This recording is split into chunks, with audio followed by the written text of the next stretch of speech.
شریعت سیکھتے ہوئے یہ تجارت تو نبیوں کے سلطان کی سنت ہے، تجارت تو سید الاولیاء غوث اعظم رضی اللہ عنہ حبیب پاک کے نواسے نے بھی کیا ہے۔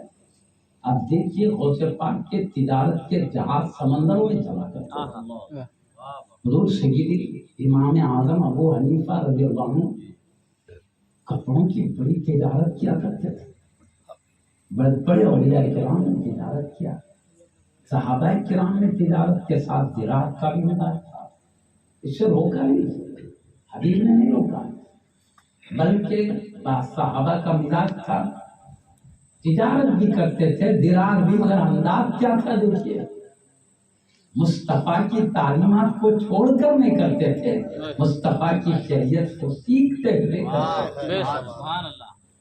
میں ایک حدیث شریف سناتا ہوں آپ کو، صحابہ کرام رضی اللہ عنہ مجمعین میں بعض کیا ہوتے آپس میں سکھا لیے تھے، ایک دن تم تجارت اور زراعت کے لیے جاؤ، میں بارگاہ رسالت میں بیٹھا ہوں، ایک دن میں جاؤں گا زراعت کے لیے، تم بارگاہ رسالت میں بیٹھے رہے، کیوں؟ دونوں کے دونوں ایک ساتھ نکل جائیں گے، آقا کے پیارے پیارے ارشاد کیا ہوئے ہیں، آقا کی کیا ادا ہے، دیکھنے سے محروم رہوں۔ ایسا کرو، میں تجارت میں رہوں گا،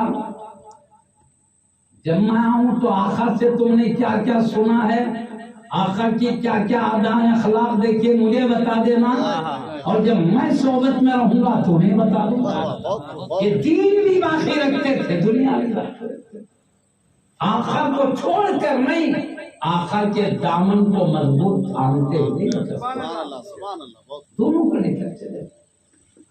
بلکہ ہم تو کہتے ہیں حلال کمائی کمانے والے کے بارے میں اللہ کے حبیب صلی اللہ علیہ وسلم نے فرمایا، الکاسب حبیب اللہ، حلال کمائی کمانے والا اللہ کا محبوب بندہ ہوتا ہے۔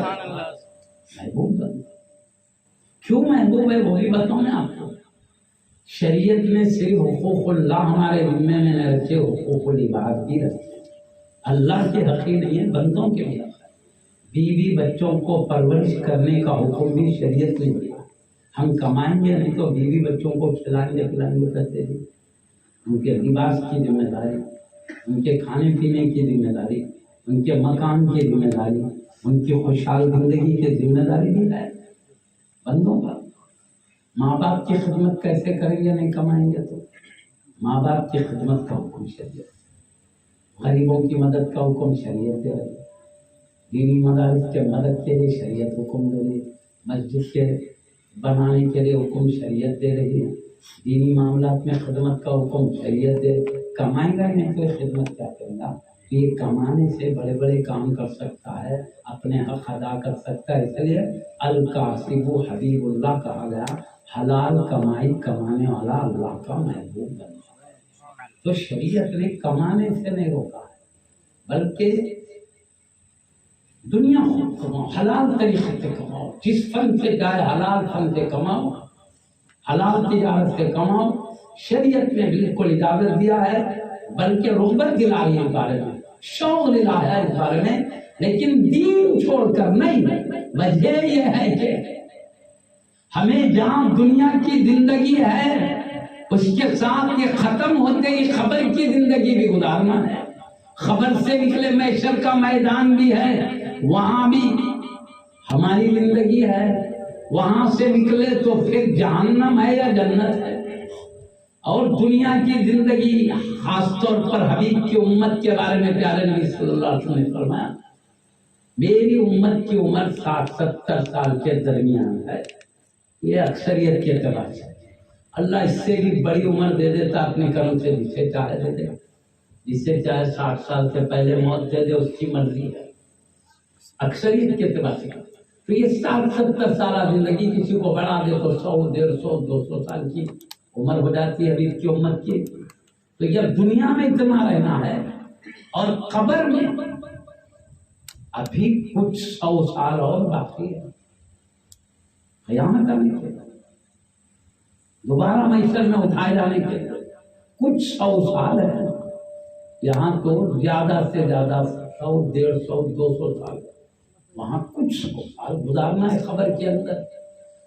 تو اپن دنیا کمائیں گے تو دنیا بہتر گزرے گی، دنیا کے ساتھ دین بھی حاصل کریں گے، دنیا بھی اچھی گزرے گی، دین بھی اچھی گزرے گی، خبر بھی اچھی گزرے گی. ہمیں معلوم دنیا میں بہتر زندگی گزارنے کے لیے کمائی کیسے کرنا چاہیے، اس کے ساتھ یہ بھی معلوم ہونا ہے ہمیں کہ خبر میں بہتر زندگی گزارنے کے لیے کیا کرنا چاہیے، محشر کی مصیبت سے بچنے کے لیے کیا کرنا چاہیے، جہنم کے عذاب سے بچنے کے لیے کیا کرنا چاہیے.